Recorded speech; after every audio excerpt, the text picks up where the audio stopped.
Yo yo, this is your boy Lex with Crimson Cap Gaming. Welcome all my Crimson Cap gamers out there.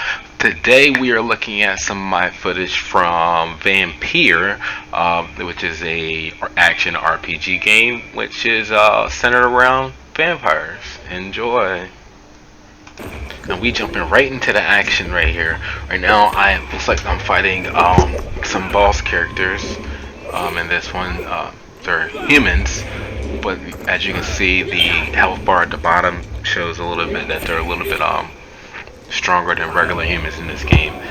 If you notice in the top left-hand corner, I have a 9, which is my experience level right now. As this is an RPG, it keeps track of your levels and level up as you go along. Obviously, if you can tell that these characters are a little bit higher than I am. One's an 11, and the boss characters are actually 14. But obviously, from what you're seeing right now, I did play a little bit before that you guys are already seeing, so I have an idea about how to fight. And basically, the mechanics around fighting is that you deal enough stamina damage, which is like you'll see me do an elbow attack, which is triangle on PlayStation, but it's like a elbow attack and it knocks down their stun, and I can upgrade that, which I did do, and I upgraded to it takes down more stun. Once I get them down, get their stun bar down, which is that bronze bar. Once I get that down, I'm able to go in for a bite, which does two things. It damages them, of course, and then also, being that I'm a vampire, it heals me as well. See, I'm about to die I'm losing health. So I bite and then I regain health right back. And there's I do have a special ability that you guys don't see, but I gain health slowly over time up to a certain point. So I'm just going through methodically dispatching these enemies, and then I have that powerful attack right there. It takes, well, at the level that I have with that attack I just did, it takes a while to get your special attacks, which are in the, I believe they're at the bottom left hand corner. But I'm sorry, the bottom right hand corner, the R1 and L1 you see flashing. It takes a while for those things to come back, depending on how powerful it is. Like the claw attack, which is R1, takes 3 seconds to get back. If you see me do it, a countdown will come.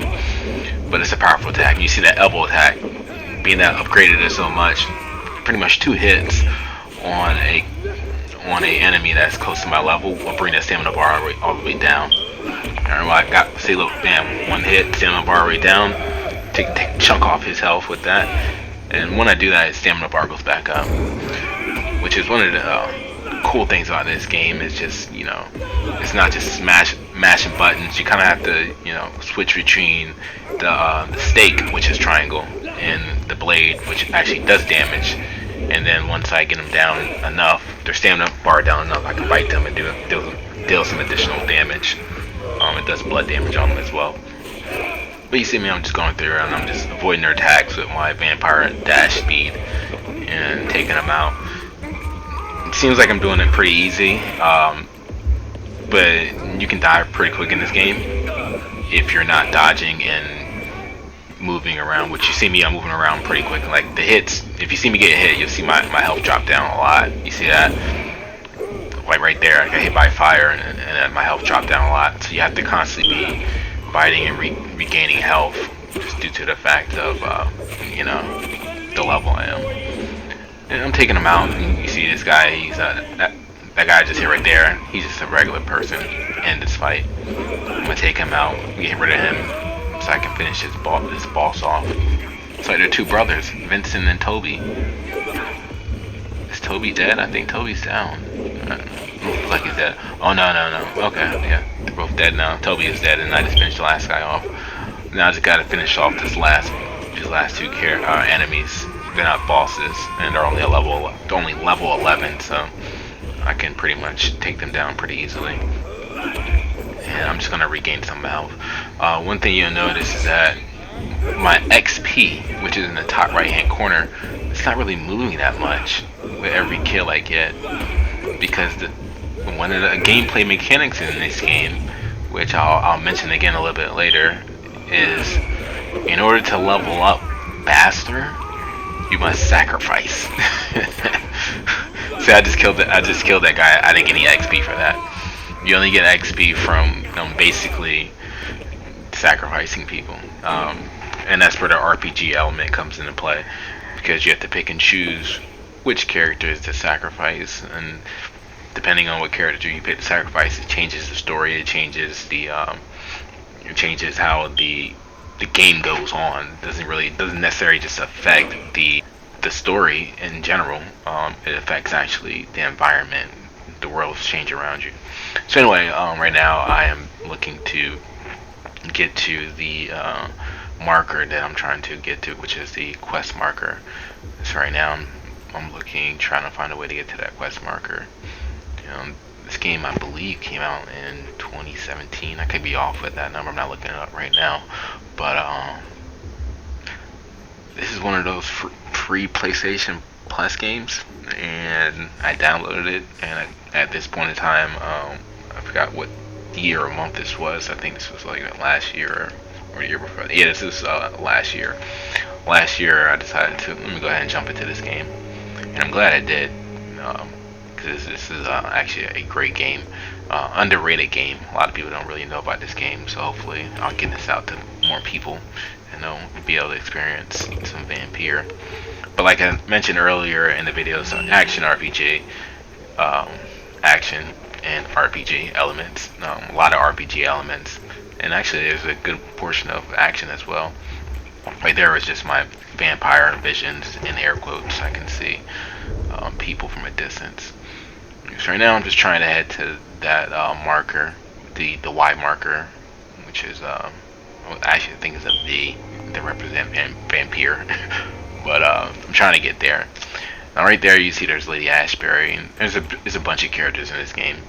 Now pretty much every character can be sacrificed for me to level up, and that's the only way. I mean, basically level up. Right now I'm looking at her health, and the more healthy each character is, I can level up. Now, right here I'm just doing some dialogue. It's a dialogue heavy game. Right now I have it kind of moving. I have it moving in fast speed, because I'm pretty sure you guys aren't trying to sit there and listen to this dialogue going back and forth with this woman. But and then if you do get this game, then you'll be able to experience the dialogue yourself without me spoiling it for you. But I got something ready to, and then once you get enough XP, you can level up. Now this lady right here, this is the first vampire I run across, but as you'll see in this conversation, Avert your eyes, sir, or did you not know it was rude to stare? I knew it. Speak up, Dr. Reed. I like a man who speaks his mind. I just wanted to let you guys hear that.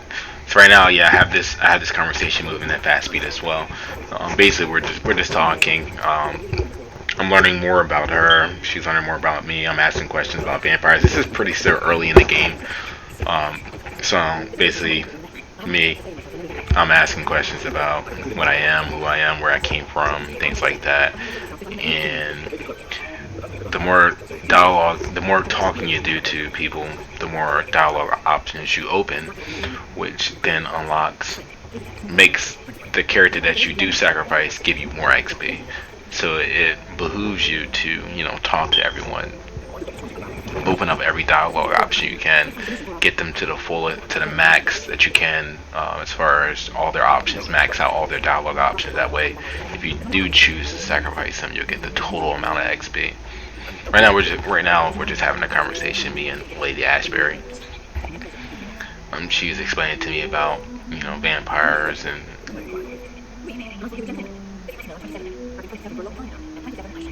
See right there, I just asked how old she was. She said she's 27, and she's been 27 forever.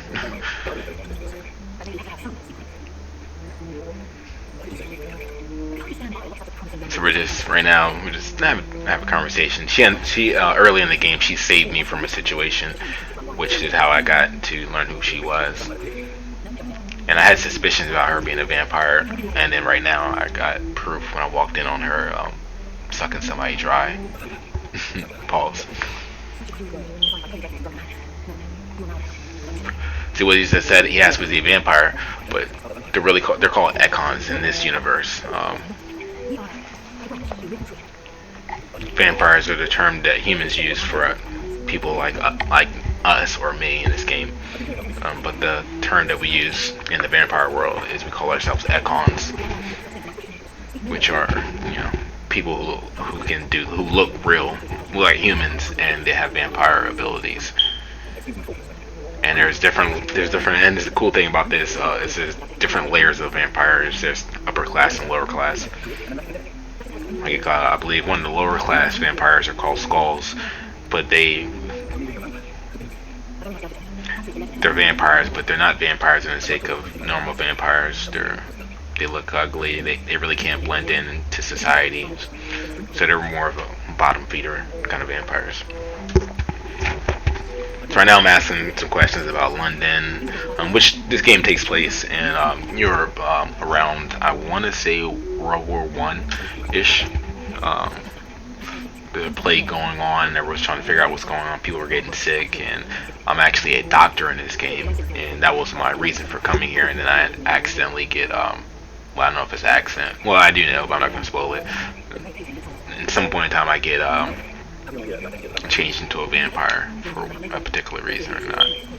So I'm a vampire. I'm a human that's a vampire. That's there to heal people, but I'm also there to save the society that's going on, figure out what's going on with these vampires. But I have to level up. And one of the cool things that I'll let you guys know before this video ends is that you can play the game without leveling up at all. You can play the game without, even taking one life. But that means your fights are going to be harder. Your physical fights, because there are boss fights in this game, and well, you saw a boss fight earlier. So you can make the game harder on yourself by not leveling up. I must quickly analyze the blood I took from Nurse Crane's patient. You can level up to the max, which is what I kind of tried to do. And this is basically how you level up. You just look at the person, see their level, see if I open up all the dialogue trees, and I did. So if I wanted to, I could take this guy's life and level up. But that's it. Vampyr, we'll be back.